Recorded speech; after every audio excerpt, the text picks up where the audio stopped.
practicing driving on the expressway. You're going to be using a lot of the same tasks that you've already learned, except you're going to be doing it at a much faster speed.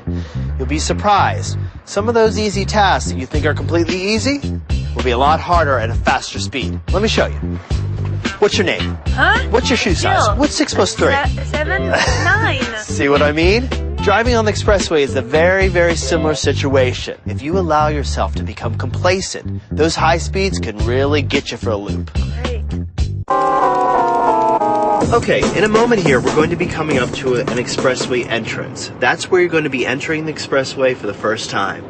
Okay. Nervous? Well, I've done plenty of study on the expressway driving theory, but yeah, a little. Well, that's to be expected. But remember, just stay alert, but don't freeze up. I won't. Now, there are 3 parts to an expressway entrance.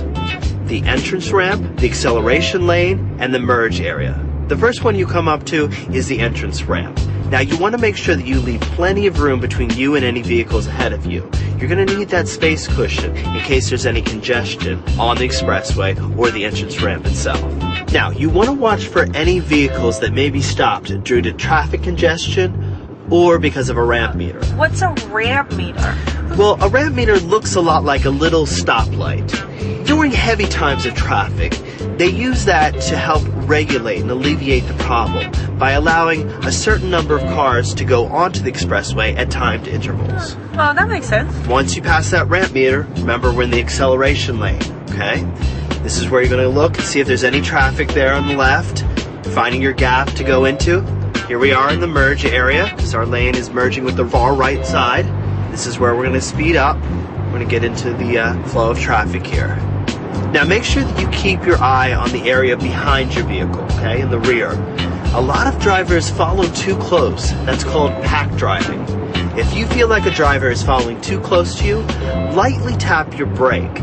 That'll make your brake lights flash, so the driver behind you will know that he's following too close. Okay, now that we're driving on the expressway, where should we be driving? Forward. That's not exactly what I meant, but yes, forward. I actually meant which lane should we be driving? Well, which one ever has the least amount of cars? That's really not a good idea. Traffic is very unpredictable, so you don't want to base your choice on where the least amount of cars are driving. It's good to stay in the middle lanes because then you won't have to deal with as many cars merging onto the different lanes when you're in the middle lanes. Ah, I see. Now, changing lanes on the expressway is just like changing lanes on the surface streets. Go ahead and do that. Okay. Good. Now, always remember when you're changing lanes on the expressway, you want to do them one lane at a time. Changing multiple lanes at one time is very dangerous and can cause accidents. Also remember, if you're passing a slow-moving vehicle, don't go back into your original lane until you can see their headlights in your rear view mirrors. Of course, if someone is trying to pass you, let them. Driving on the expressway is not a race that is going to cause accidents. In fact, if you can, slow down a bit if you see that a vehicle is trying to pass you. Do unto others as you want them to do unto you. Works in life, works on the expressway. Got it. See those green signs on the side of the road up there? Those are guide signs. They tell you how far away certain destinations are. It looks like we're about 1.5 miles to our exit. Well, what does it mean? That you need to start thinking about getting back into the far right lane. Okay, great. Now maintain your speed. Remember, you don't want to slow down or you're going to block traffic behind you. Right. Now, once you get on this exit ramp, you want to be aware of any posted speed limit signs. A lot of times, the speed limit will be much slower on an exit ramp than on the expressway, and you don't want those to catch you by surprise. So, what about the cars on the feeder road? Well, technically, they need to yield for you, but you don't want to trust them to save your lives, right? So it's best to use all your proper lane change moves, just to play it safe. So, first time on the expressway, how do you feel? Actually... Let me guess. You feel like you're driving really, really, really slow now. Yeah, kind of. Yeah, that's a phenomenon known as velocitation. When you have been driving on the expressway for a long period of time, your body gets used to that speed.